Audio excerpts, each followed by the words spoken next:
Hello and welcome back to English Unlimited Podcast, the place where we break down English for you, step by practical step. I'm your host, Charlie, and I'm ready to dive deep into something that seems really simple, but is actually, well, it's the secret weapon to unlocking real-life English fluency for any learner, whether you're at A1 or B1. And I'm Jamie. Good to see you, everyone. And you're absolutely right. We often spend time discussing these really complex things. Sure, conditional clauses, all that. Exactly, advanced idioms. But today, we are going right back to the absolute foundations of everyday communication. Okay. Because if you cannot talk about your own life, you really can't talk about anything else. That's the reality check, isn't it? I mean, think about this. Yeah. What is the very first thing people ask you when they start a conversation? They ask about your life. What do you do every day? Or what's your typical morning like? And when you have to describe something that's so personal and so routine, it just needs to be automatic. It has to be. If you're scrambling for verbs or forgetting that third person's is, or, translating in your head, that foundational delay, it impedes your confidence and all the conversations that come after. It's a total confidence killer. I mean, when the topic is abstract, you have a bit of time. Right. You can formulate sentences in your head, but when the topic is your life, your daily existence. Yeah, it should be easy. It should be. And the language has to flow without conscious effort. If you're struggling with a simple present tense just to describe getting out of bed, that struggle just undermines everything else you try to say. So that is our mission today. This deep dive is going to provide the linguistic anchor you need for all future English time descriptions. That's a good way to put it. An anchor. We are focusing relentlessly on high-frequency verb phrases and the fundamental grammar structures required for clear, confident communication about daily life. We're essentially automating your core vocabulary. We're going to make sure that when someone asks you about your routine, the words and the grammar, they just flow naturally with maximum accuracy. And we've compiled some incredible strategies from our sources for this. We have. Yeah. Especially about how to make simple things like waking up sound natural and how to make complex things like frequency sound precise. And speaking of natural and precise, we have a fun little linguistic dichotomy we're going to explore later. Oh, yeah. We're going to break down the difference between two fun idiomatic terms related to daily life that you hear all the time, early bird and night owl. Classic. We will break down exactly what these mean and, more importantly, how to use them naturally to describe your own chronotype. And knowing these idioms, it lets you instantly express your relationship with time and productivity in such a concise, native-like way. It's a powerful shortcut. It really is. Fantastic. You will not want to miss that section. Uh-huh. But first, since we are diving deep into the foundations of consistency, we have to ask for a moment of consistency from you. That's right. Call to action one, everyone. Please subscribe to English Unlimited Podcast and like this episode right now. It helps us build this community and reach more learners just like you who are eager to achieve fluency. We really appreciate that support. Thank you. Now, let's get started with the foundation, the grammar that underpins every single daily routine description. Let's do it. Okay, let's unpack this core grammar concept. The simple present tense. The simple present tense.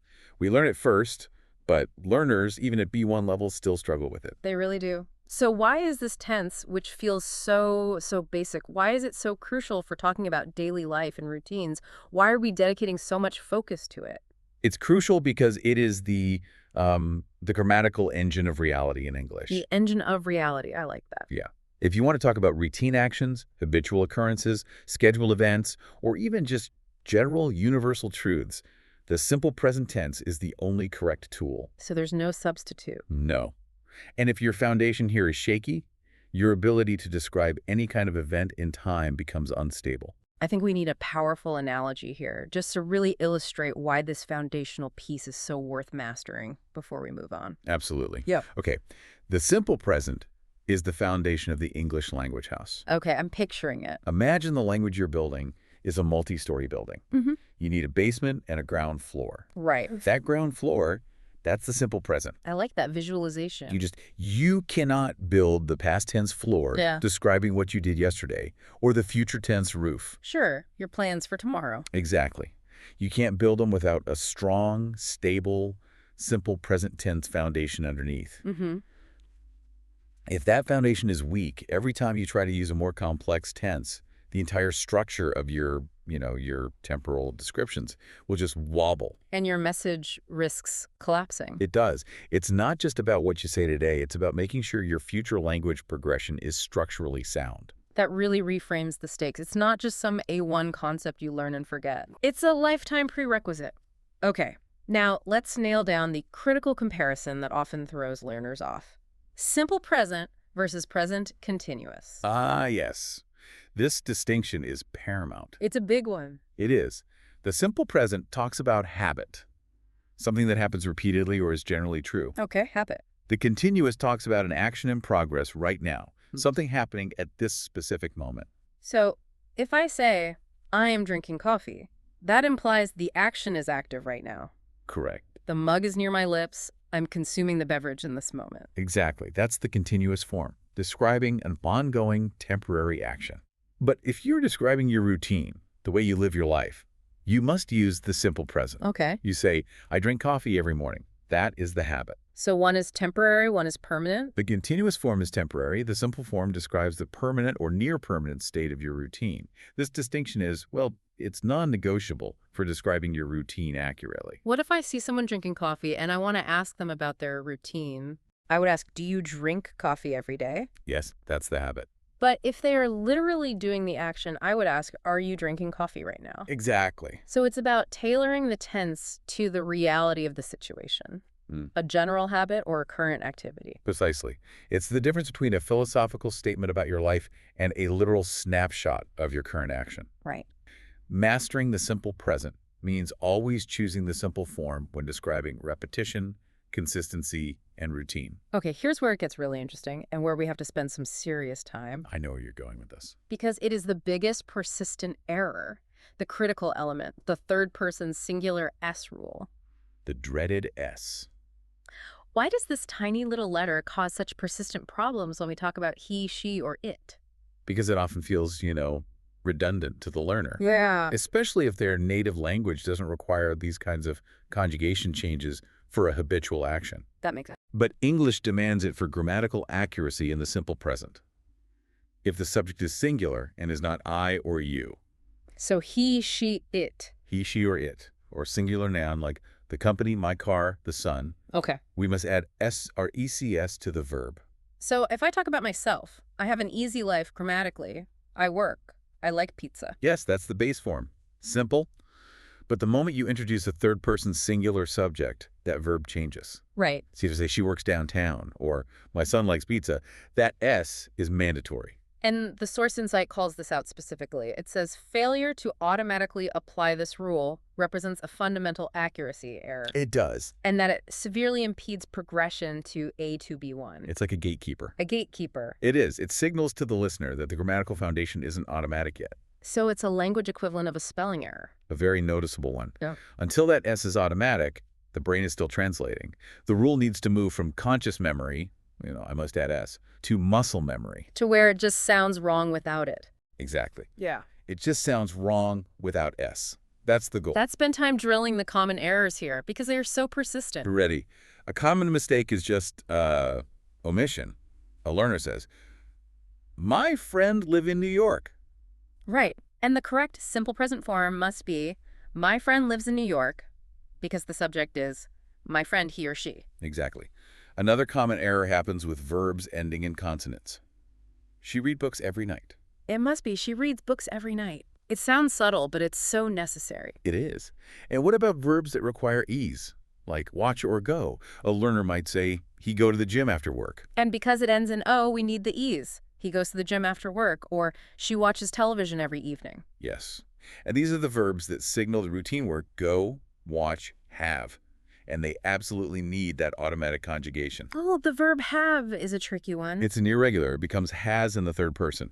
He has breakfast at 8, not he haves. Right, never haves. All right. Okay, this repetition and correction is exactly what's needed to move that rule into the automatic zone. Now, let's quickly revisit the real-world scenario.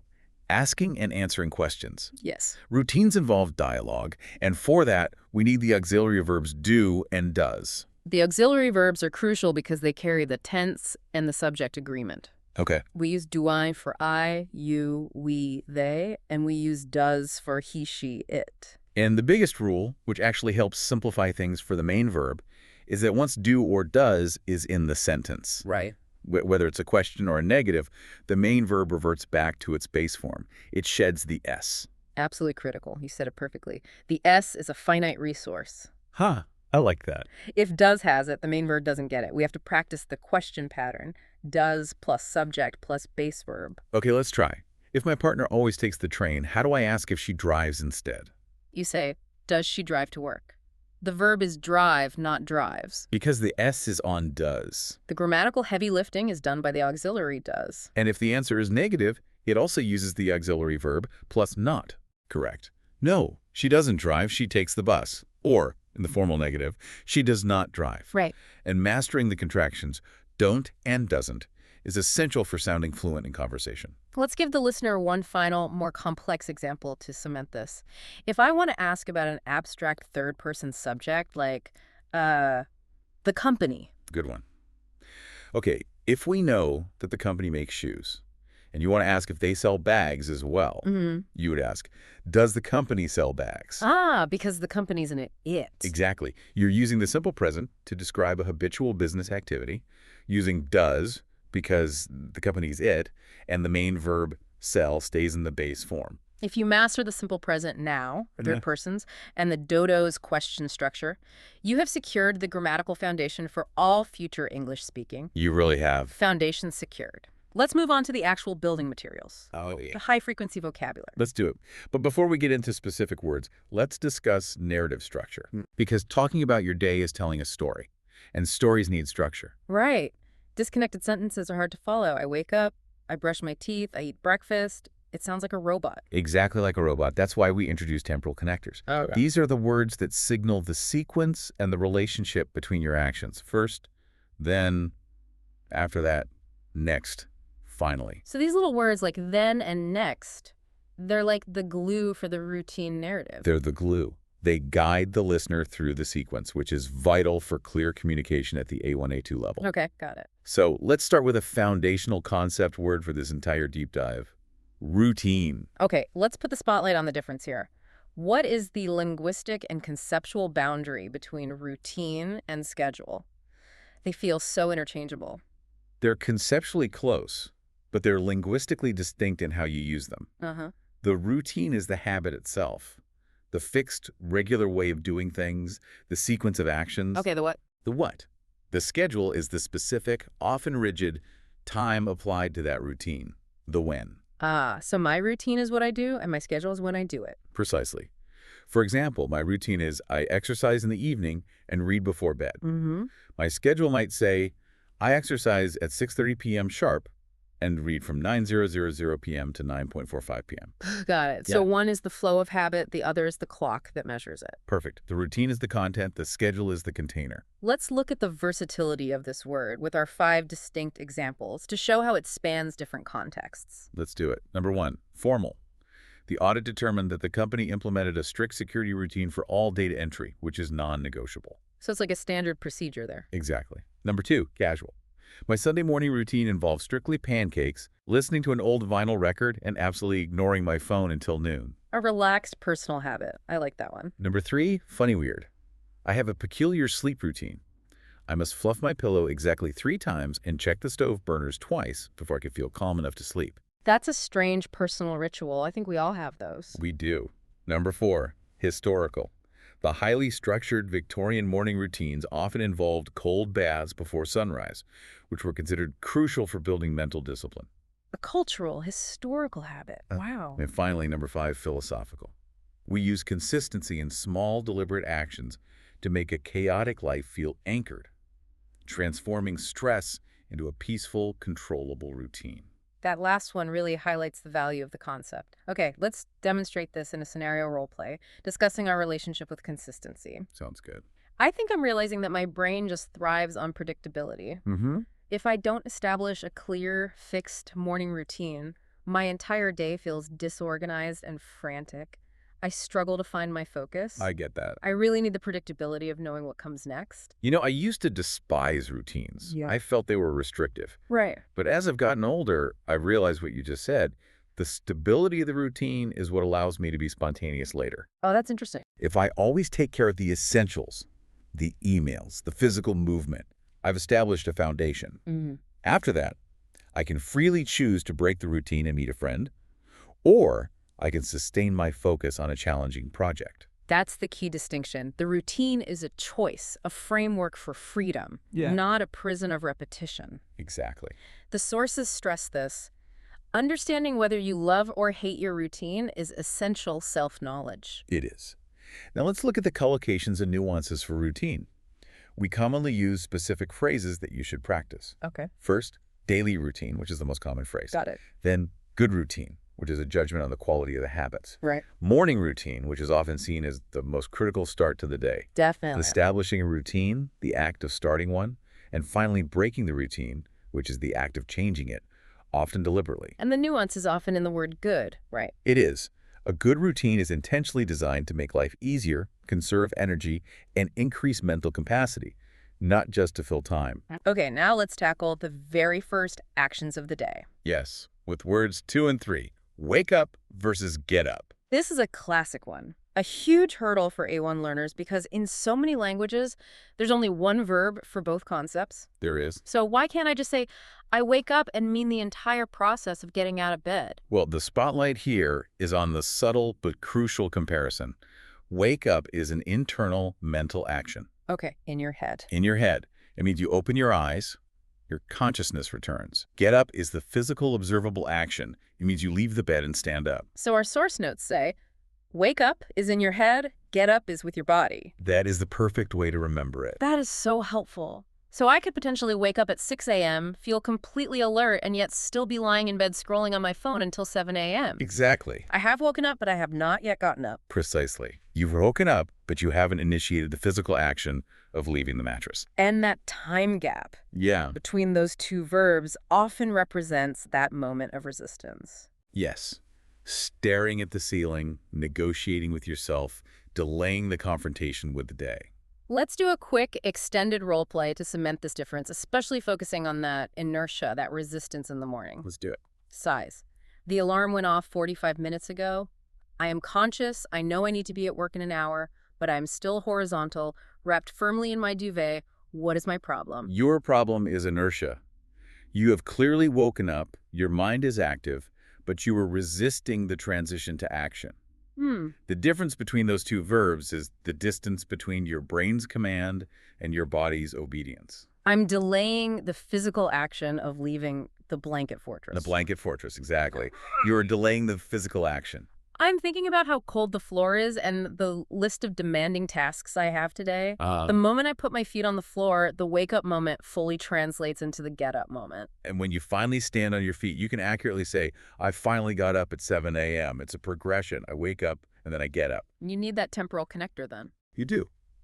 And that resistance phase you described leads directly to our next essential phrase. Ah, yes. Word 4.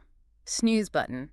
The small plastic button that guarantees a low-level sense of guilt every single morning. That's the one, the definition. The snooze button is the button on an alarm clock or phone that makes the alarm temporarily stop so you can sleep a little longer. Usually for 5 to 10 minutes before it rings again. It's a modern ritual of delay and denial.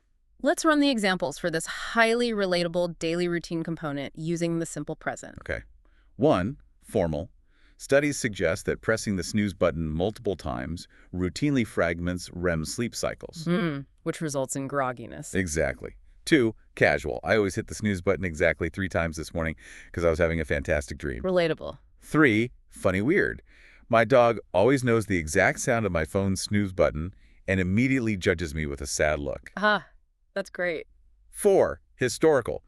Early mechanical alarms had no snooze button. You simply had to get up. Wow, that built some discipline. It did. And 5, philosophical. The snooze button is often interpreted as a small, temporary delay of destiny. Postponing the inevitable confrontation with the day's responsibilities. Delay of destiny, that really sticks. It does. And a quick note on nuance. hit the snooze button is far more common and casual than press the snooze button. Right. It implies a quick, annoyed reaction. Exactly.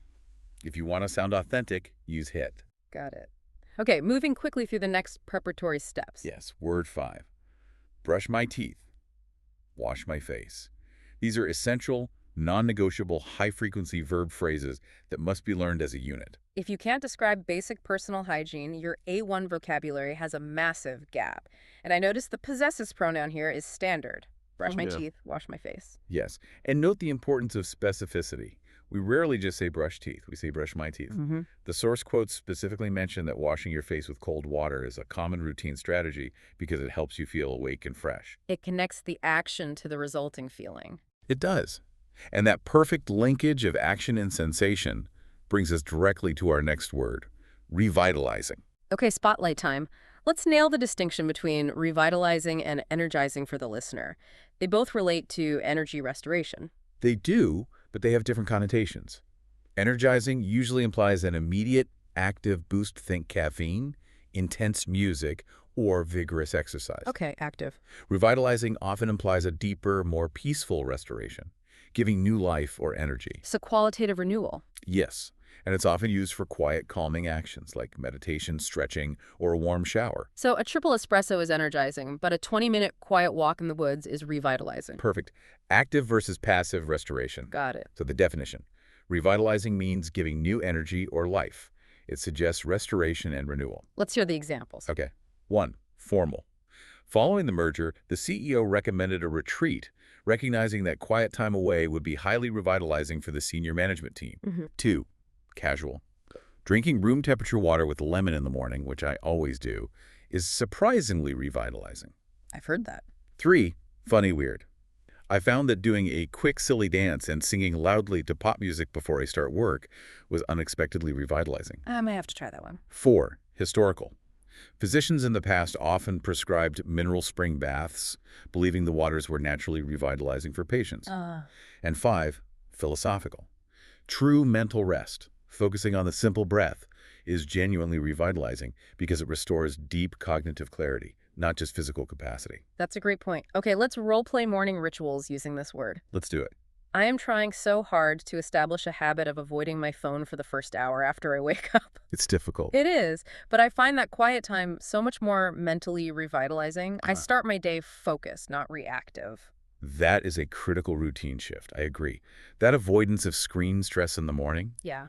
prioritizing stretching and deep breathing over checking notifications, it gives you a calm, revitalizing start. Instead of a frantic, energized one where you're immediately responding to other people's demands. Exactly. When you feel revitalized, you feel restored from the inside out.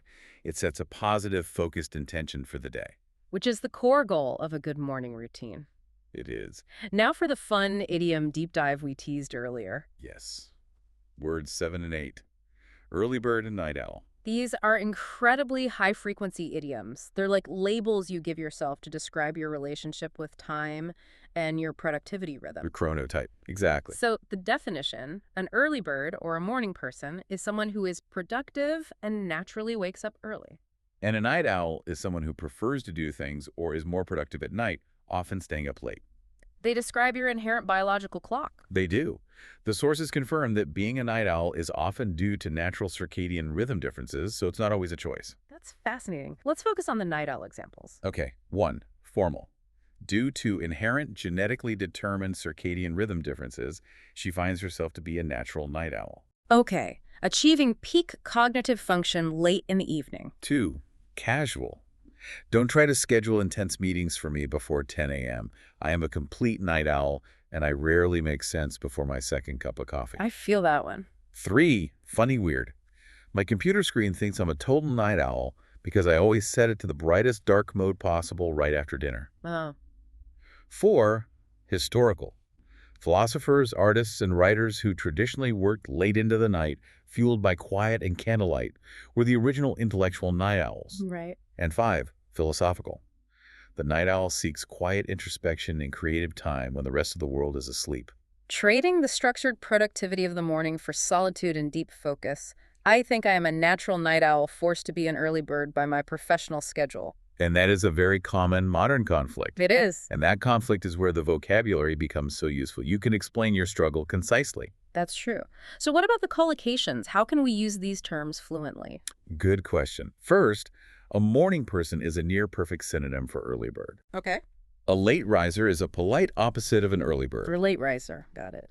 Then natural night owl, which describes the inherent type.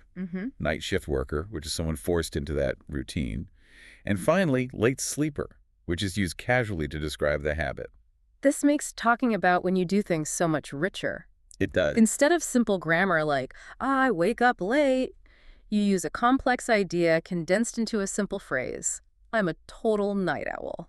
That's using vocabulary to achieve fluency. Exactly. Okay, let's move into the heart of the day. The midday and work routine. This section is full of high-frequency simple present phrases required to describe your productivity. We have to master the basics. Sit at my desk, work on my computer, answer emails, write reports, attend meetings, have lunch. Yes. If you are describing a working routine, those 6 phrases are your most important verbs. Absolutely. And when describing the routine of have lunch, context is everything. Right. Sometimes you sit down and eat a proper meal, and sometimes, well, you don't have a moment to spare. And that brings us to word 9, on the go. This phrase suggests movement and speed, right? Often associated with multitasking. It does. The definition. On the go means while traveling, moving, or doing multiple things simultaneously. Quickly, without stopping. Exactly. The source specifically highlights having lunch on the go. This phrase is essential because it describes the speed and often the necessity of modern, busy life. Let's do the examples. Okay. 1, formal. Modern professional lifestyles often force executives to conduct essential business meetings and manage communications on the go. Via mobile devices and apps. 2, casual. I was so busy this afternoon that I just grabbed a protein shake and ate it on the go between video calls. Been there. 3, funny weird. My younger sister is so energetic. She seems to live her entire life on the go, running from one activity to the next without a single pause. She's always on the go. 4, historical. The famous Pony Express riders who delivered mail across the American West epitomized living life entirely on the go. Right. Rarely stopping for rest. And 5, philosophical. To constantly live life on the go is to trade peace and mindful attention for relentless productivity. A highly efficient, though perhaps exhausting, schedule. Okay, let's put it into a dialogue. Let's. So you always look busy. What is your typical lunchtime routine? Do you have lunch at your desk? I usually try to step away for 30 minutes. But if I have back-to-back meetings, I often have to eat on the go. I just grab a quick wrap and finish it while walking to my next location. It's hard to sustain energy when I eat on the go every day. I completely agree. If I eat on the go, I always feel like I haven't really eaten, which contributes to hitting the inevitable afternoon slump. Exactly. And the key collocations here emphasize speed and action. Okay. Always on the go describes a perpetually busy person. Lunch on the go is the most common usage. Right. Eat on the go focuses on the act of consumption. A life on the go describes a lifestyle. And finally, keep things on the go means to manage many active projects. If you don't take a proper break, you inevitably hit what we call concept 4, the afternoon slump. Ah, yes. An M1 concept dissection we all know too well, especially after a heavy lunch. Oh, the definition. The afternoon slump is a common period when you feel distinct physical tiredness, sluggishness, or a pronounced loss of mental motivation. Typically between 2:00 p.m. and 4:00 p.m. That's the prime time. It's when the motivation just evaporates. Give us an analogy to understand this sudden, steep drop in focus. Okay. The afternoon slump is like a perfectly running car suddenly stalling on the highway because it ran out of fuel. You were speeding along at maximum capacity, and then the momentum instantly drops to 0. Or the phone analogy. Yes. It's when your mental battery suddenly hits 10% right when you need to be focusing on the most critical work of the day. It's a rapid loss of sustained energy. That phrase is the key. So, what are the strategies mentioned in our sources to combat this slump? We can't just surrender to it. No, we need proactive strategies to fight this crash. The sources detail 3 main methods. Okay. First, taking a short walk. Even 10 minutes outside helps you get fresh air, increases your heart rate slightly, and changes your physical location. Which is a powerful way to reboot the mind. It is. You interrupt the mental fatigue cycle. And second, having a balanced lunch. Prioritize meals high in protein and healthy fats, and limit simple carbs like bread or sugary drinks. Right, because simple carbs cause a blood sugar spike and then a crash. Which makes the slump much deeper. A salad with protein helps sustain energy evenly. And the third strategy? The Pomodoro technique. This is a fantastic one. It involves 25 minutes of highly focused work, followed by a mandatory 5-minute break. I love this one. This systematic micro-break scheduling prevents deep burnout and helps the brain maintain a steady, manageable momentum throughout the afternoon. The Pomodoro technique is great because it changes the goal. Instead of trying to maintain focus for 3 hours, you only have to sustain it for 25 minutes, which requires less overall mental endurance. Exactly. And that connects perfectly to our next word, sustain. Okay, so the definition of sustain. To sustain means to keep something going for a period of time, to maintain effort, energy, or routine. And this word is crucial in the context of routines because routines are only successful if you can sustain them. Precisely. Let's do the examples. 1. Formal. It proved difficult for a startup to sustain the rapid growth rate without significant additional restructuring. 2. Casual. I always eat a handful of almonds at 3 p.m. to sustain my energy levels until dinner time and fight the afternoon slump. A great strategy. 3. Funny weird. I have to sustain a ridiculously serious expression when playing competitive board games so my opponents can't guess my strategy. A poker face. 4. Historical.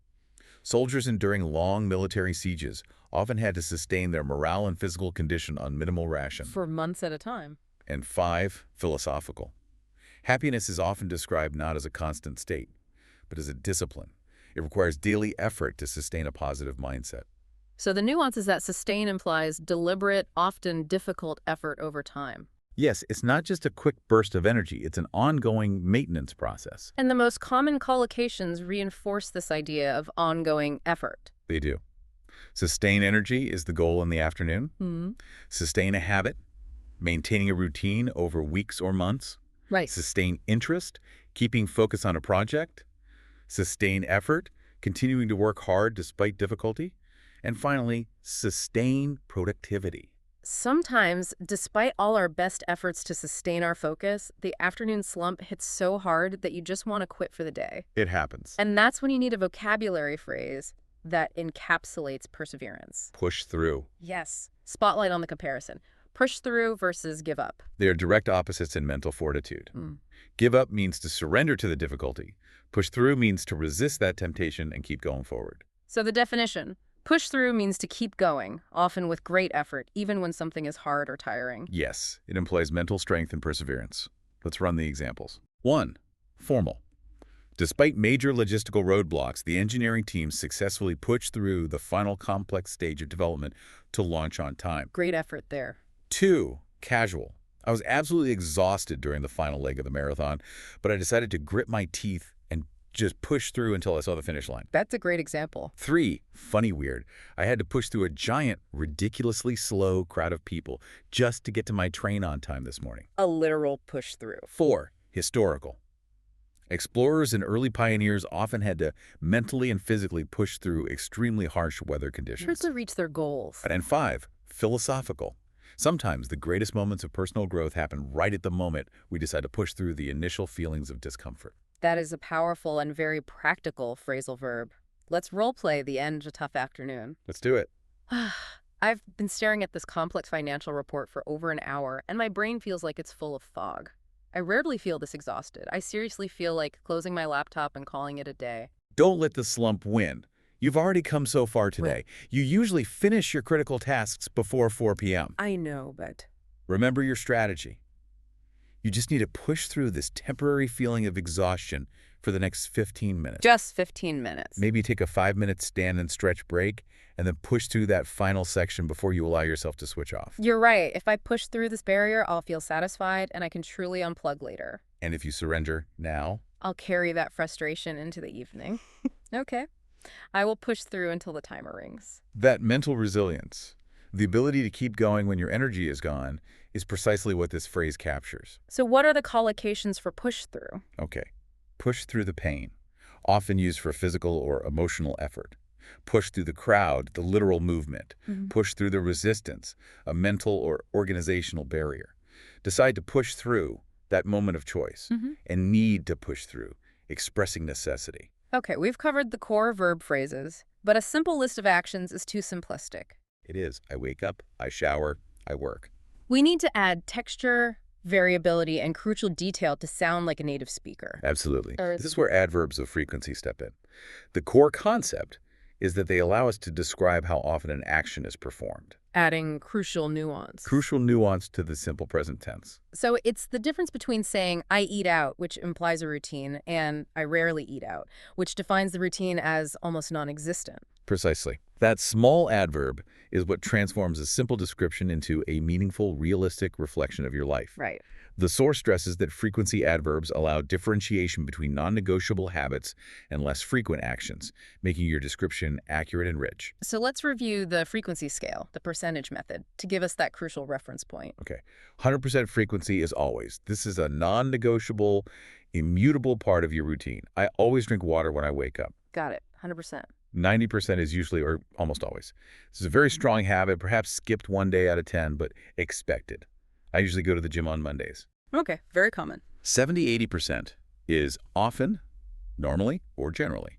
A regular habit, perhaps happening 5–6 times a week, but certainly not daily. I often read the newspaper during my commute. Okay, a majority of the time. 50% is sometimes or occasionally. This is right in the middle. Yep. It happens half the time, sometimes more, sometimes less. Sometimes I feel sleepy after lunch. The 50-50. Then we drop down to 5–10%, which is hardly ever, rarely, or seldom. These actions are infrequent exceptions to your rule. Almost never. And finally, 0% is never. This action simply does not happen. I never eat breakfast in bed. Having those percentages really helps visualize the strength of the habit, but the most common error isn't the meaning. Yeah. It's the placement. English has very strict rules here. You are hitting on the critical distinction for fluency. We have mandatory placement rules that if you violate them, the sentence just sounds syntactically awkward. Okay, rule 1. Rule 1, adverb plus verb. That we typically precede the main verb. The adverb comes before the action. I usually go to the gym. She often reads the news. So you must insert the adverb right into the subject-verb structure. Exactly. This is the rule for almost all adverbs. Yeah. Always, usually, often, rarely, never, in almost all main verbs. Okay, but there's a big exception. A very big one. Rule 2 follows to be. This is the mandatory exception you must commit to muscle memory. Okay. If you are using the verb to be, am, is, are, to describe a state or condition, the adverb must follow it. She is often late to work. My dog is always sleepy. So if I say she often is happy, that is incorrect and sounds unnatural. It sounds very unnatural. You must say she is often happy. The state of being is established first, and then the frequency often modifies that state. Okay, and is there a rule 3? There is. Rule 3, the exception, the flexible adverbs, sometimes and occasionally are the only true rebels. The rebels. They can comfortably go in the front, middle, or end position of the sentence. Oh, interesting. Sometimes I feel tired. I feel tired sometimes. I sometimes feel tired. All are correct. So this flexibility offers stylistic variety, but it's an exception, not the rule. Exactly. Don't apply it to always or never. This is where drilling comes in. We have to practice the structure until it feels natural. Let's focus on one of the less frequent adverbs that adds great nuance. Word 12. Hardly ever, rarely. Good choice. Spotlight time. How do I choose between hardly ever and almost never? Is there a significant tonal difference? Functionally, for an A1, A2 learner, they're interchangeable. Yeah. Both indicate a very low frequency, around 5–10%. Hardly ever has a slightly more literary, perhaps older feel. Almost never. It's slightly more modern and straightforward, suggesting the frequency is near 0. Oh. Use either one to express non-habitual actions. Okay, so the definition, hardly ever, rarely means almost never. Very infrequently. Yes. Let's do the examples. 1, formal. Due to a highly rigorous academic schedule, the professor rarely takes time off during the spring semester. 2, casual. I find that I hardly ever remember to bring a reusable coffee cup with me these days, even though I try to. I use that too. 3, funny weird. My grumpy neighbor rarely smiles, so when he does, you know something truly amazing must have just happened. That's a great image. 4, historical. Before mass communication, common citizens rarely traveled more than 10 miles from their birthplace. Right, making local routines sacrosanct. And 5, philosophical. We rarely stop to appreciate the profound complexity of the small moments that seamlessly make up our daily routine. Let's use this in an extended role play about weekend habits, using both low-frequency and high-frequency adverbs. Okay. So you mentioned you're a night owl. How often do you actually go to the cinema or theater during the week? I never go during the work week. And I hardly ever find time, even on the weekends, maybe once every 3 months. I rarely leave the house on a Saturday night. And your wife? Oh, my wife often forces me to go out. I'm the opposite. I usually go for a long, revitalizing walk on Saturday mornings, but I never watch movies during the day. I occasionally watch one late at night. See how quickly those adverbs add specific, layered, and personal detail to your simple present sentences? They really do. Yeah. And the collocations. Rarely see, hardly ever happens, rarely find time, almost never goes, and seldom visit. Seldom is a bit more formal, right? Yes, a slightly more formal synonym for rarely or hardly ever. Fantastic. Now let's address Concept 5, describing variable routines. Right, for A2 readiness. If our routines change based on the day of the week, work days versus weekends, how do we structure the differences clearly? This is the bridge to advanced A2 fluency. We use simple introductory temporal phrases to signal the shift. So like on Mondays, I. Exactly. On Mondays, Yeah. I contrasts strongly with on Fridays, I, or on Sundays, I usually. It segments the week, creating an organized description. So I can use my simple present knowledge to talk about high-frequency structured work verbs during the week and low-frequency flexible leisure verbs on the weekend. Correct. You contrast structured work verbs like prepare classes, write reports, attend meetings with flexible leisure verbs like eat out, watch a series, go running. It shows you're describing a real nuanced life, not just a static textbook example. Exactly. During the week, I always sit at my desk, but on Saturdays, I usually go to the park and rarely check my work phone. Perfect. Okay, let's move into the evening. Evening and night routines. This brings us to another critical piece of context that affects our vocabulary and comprehension, The cultural context check. specifically around eating habits in the English-speaking world. I think many learners assume lunch and dinner mean the same thing globally. Why is knowing the UK eating habits essential for our vocabulary acquisition? Because misunderstanding this can lead to total comprehension breakdown. In the UK, lunch is typically a small, quick meal, a sandwich or a salad. Eaten around noon or 1 p.m.? Yes, dinner is the largest, most significant meal of the day, eaten later, usually around 6 or 7 p.m. And they also sometimes use tea to mean dinner or supper for a small snack before bed. They do, and that is a massive distinction. If a learner thinks lunch is the main meal, they might misinterpret a British speaker saying, I just had a quick sandwich for lunch. The linguistic framing changes entirely. It does. This emphasis on sociolinguistic competence prevents comprehension issues. And it helps learners acquire authentic communication skills. Okay, now let's talk about food that carries over, leftovers. Ah, yes. The definition. Leftovers is food that was not eaten at a previous meal and is saved, often refrigerated, for consumption later. Let's do the examples. 1. Formal. The catering team carefully packaged the banquet leftovers in airtight containers for transportation to the local shelter. 2. Casual. We had pizza leftovers for lunch today, which always saves me from having to cook dinner again. The best kind of lunch. 3. Funny weird. My fridge is full of alien, unidentifiable leftovers that I don't recognize or dare to eat anymore. They're just science experiments. We've all had those. 4. Historical. During periods of rationing, the preparation and careful storage of leftovers were vital necessities to ensure no food went to waste. And 5. Philosophical. Time is the only resource we cannot keep as a leftover. We must use it in the moment. That's a great thought. Okay, let's role-play the common evening negotiation about cooking. Oh, good. I am absolutely exhausted after my day. I hardly ever have the energy to cook dinner from scratch after I get home. Should we order food, or do we have any leftovers? I know that feeling of fatigue, but wait. I remember you made a huge pot of chili 2 nights ago. Oh, that's right. Let's just quickly heat up the leftovers. It's cheaper, quicker, and we can start to wind down faster if we don't have to clean many pots. Great idea. We can eat the leftovers and save the complexity of cooking for a day when I feel more revitalized. Perfect. And the common collocations are what you'd expect. Pica leftovers, leftovers for lunch dinner, saving the leftovers, and heating up leftovers. Got it. After dinner, we have to transition out of the busy, digitized day. Yes, this requires us to unplug. Okay, spotlight. Unplug versus disconnect. I feel like I use them both to mean stepping away from my phone. And you can, but disconnect is broader. You can disconnect physically or mentally. Unplug is usually specifically about electronics, devices, or the internet. And the mental rest that comes from stepping away from the screen. Exactly. It implies switching off from work mode or reaction mode. So the definition, unplug, means to take a break from electronic devices or the internet. Let's do the examples. 1. Formal. Psychological research suggests that employees must regularly unplug from their digital communications to improve long-term mental health. So important. 2, casual. After 7 p.m., I always try to unplug from social media and just read a physical book. A good habit. 3, funny weird. If I don't physically unplug my headphones from the computer, my cat will inevitably use the wire as a toy and pull everything down. The literal unplug. 4, historical. The term unplug only entered the vernacular when we had plugs to pull, highlighting the modern struggle with constant connectivity. That's a great point. And 5, philosophical. To truly unplug is a necessary act of resistance, recognizing that not every moment needs digital input. The nuance is strongly related to setting boundaries. Our source mentions that checking for lingering tasks helps one host switch off from work mode, enabling them to truly unplug.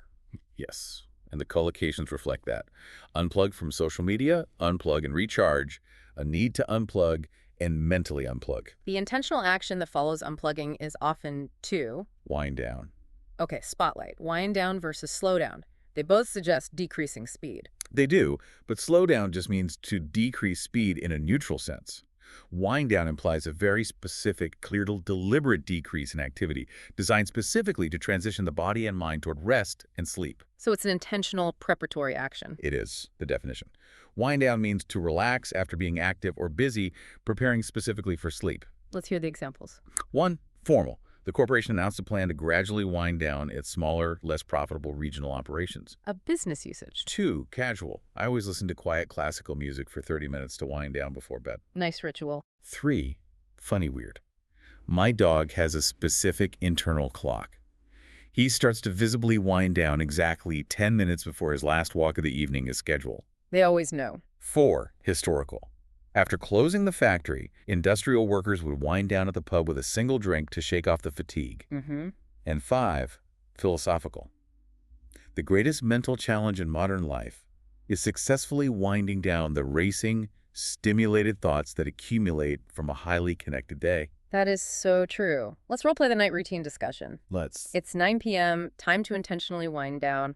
I always start by dimming the lights, making a cup of chamomile tea my ritual, and I never look at work emails after this point. That is a very effective routine. I find that a very warm shower helps me wind down faster than almost anything else. A physical signal? It's a physical signal that the active part of the day is completely over, and I can start preparing my body for rest. And the collocations. Wind down before bed is the most common. Okay. Also, wind down the day, a wind down ritual, and start to wind down. To achieve true restful peace, you have to mentally release the stress and failure of the day. Yes. That brings us to let go. Okay, the definition of let go. To let go means to stop holding on to stress, past mistakes, anxiety, grievances, or the persistent need for control. It's an emotional release. Let's hear the examples. 1, formal.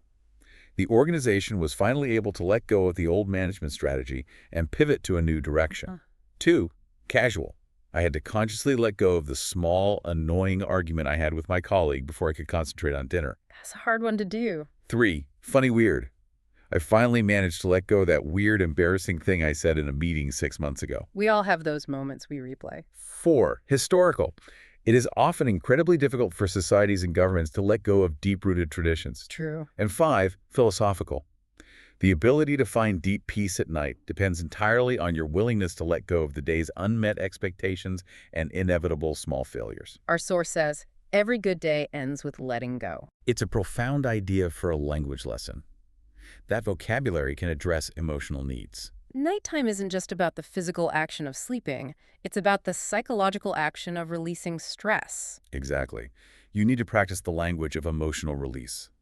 I must let go of my worries before I can fall asleep. And the collocations. Let go of stress, let go of control, let go of the past, and simply, as encouragement, just let go. And that concept of intentional, non-judgmental release links perfectly to our final vocabulary word. Mindfulness.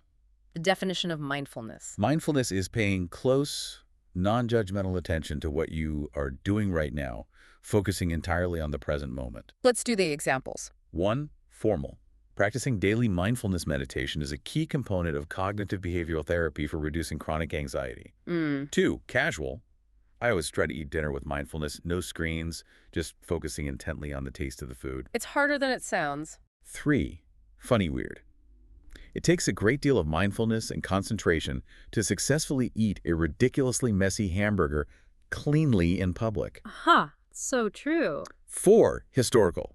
Zen practices and various forms of ancient Eastern meditation strongly emphasize the cultivation of mindfulness. Right. And 5. Philosophical. Mindfulness transforms a simple repetitive chore, like washing dishes, into a meaningful experience. Giving immediate value to the present moment rather than dwelling on the past or future, that is the ultimate goal, isn't it? It is. Transforming the rigid routine from a list of mandatory chores into a sequence of deliberate, valued, and restorative experiences. And the collocations reflect that. Practice mindfulness, mindfulness meditation, mindfulness exercise, and cultivate mindfulness. Okay, we've covered the vocabulary and the grammar foundation. Now the critical question. How do you move this detailed, simple present knowledge for your conscious memory into your mouth for automatic fluency? The sources provide 2 core, non-negotiable strategies for achieving linguistic automaticity. Let's start with concept 6, the shadowing technique. The cornerstone of fluency development. It is, especially for A1, A2 learners moving toward B1. So what is it, and why is it so physically effective for speaking routines? The definition. Shadowing is the simultaneous repetition of what a native speaker is saying immediately after they say it. Okay. It's designed to build the correct rhythm, natural intonation, and physical muscle memory in your mouth and throat. So an analogy. Shadowing is like being a faint echo of the speaker. You're not listening, pausing, and then repeating. You're trying to be slightly behind them. Exactly. Mimicking their pace, their stress, their turn as closely as humanly possible. You're physically mimicking the sounds rather than translating the words. So it's not about translation or comprehension. It's about imitation for the sake of automaticity. It is. It forces the mouth to learn the natural rhythm of the simple present. The ultimate goal of shadowing is to enable you to speak without translating. Bypassing the native language. It forces the direct link between auditory input and motor production, entirely bypassing the need to think in your native language first. So what are the steps? 3 clear steps for maximum effectiveness. 1, listen with the transcript. Establish the sound-text link. Okay. 2, repeat immediately after the speaker. Listen again, focusing on mimicking the pace and rhythm. Speak softly, like an echo. And 3. Repeat full sentences out loud. Finally, practice repeating the full sentences at an increased speed, focusing on clear flow and pronunciation.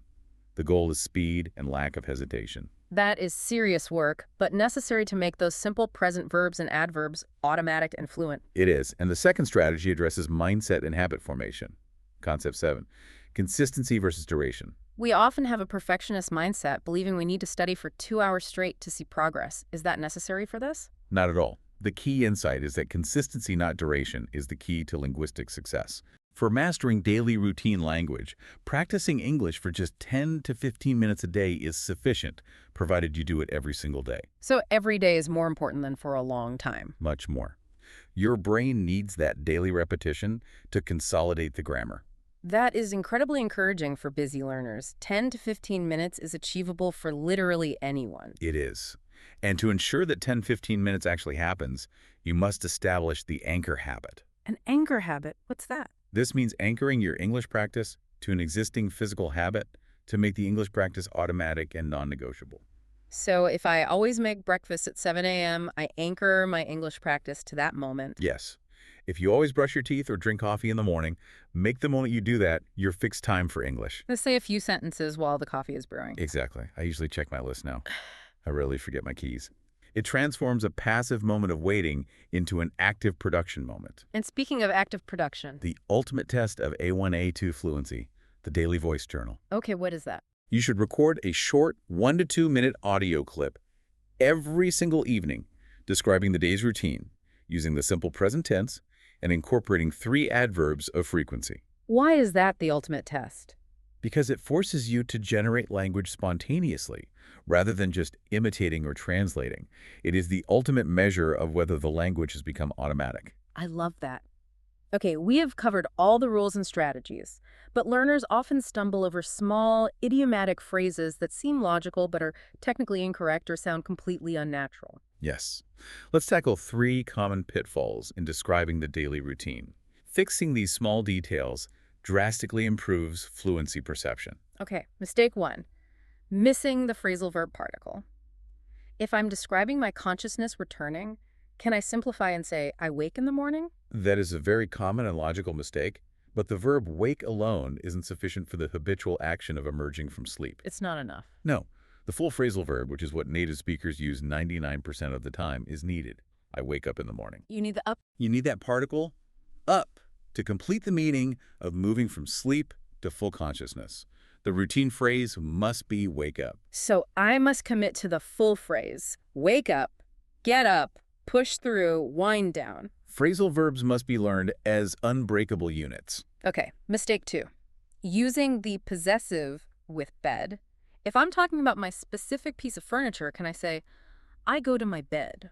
You can, but it sounds strange or overly specific, almost like you're emphasizing ownership of the object. Okay. The natural idiomatic way is to treat bed like work or school. We just say, I go to bed. Like go to work or go to school. Exactly. The general concept of sleeping is implied. You don't need to specify that the bed belongs to you. So go to bed. Simple, correct, and the possessive is dropped for the routine action. Precisely. Mistake 3. Overusing the possessive with meals. It seems logical that if I'm eating my food, I should say, I eat my lunch or I eat my breakfast. Is that standard? It's grammatically okay, but it sounds unnatural in routine descriptions. When would you use it? Only for emphasis, like, that is my lunch, don't touch it. Got it. In standard daily routine talk, it sounds redundant. Native speakers usually just say, I eat lunch, or even better, I have lunch, or I have breakfast. So drop the possessive to instantly sound more fluent. You got it. So instead of I eat my dinner, the correct fluent practice is I have dinner at 7 p.m. These small idiomatic corrections are the largest accelerators of natural fluency. They really are. Okay, time for a quiz. All right. And dear listeners, it's time for a quick quiz based on the core concepts and words we dissected today. Let's see how automatic that simple present foundation has become. Hit me with it. I feel like I've mastered the third person's rule. We'll see. Question 1. What is the opposite idiomatic term for an early bird? That would be a night owl, someone who usually starts their productive routine later in the evening. Perfect. Question 2. Testing placement rules. Where does the adverb always go when using the verb to be? Does it precede the verb or follow it? Give an example. It follows the verb to be, so she is always late to work. You nailed the exception. Question 3. What is the phrasal verb meaning to relax after being active or busy, specifically preparing for sleep?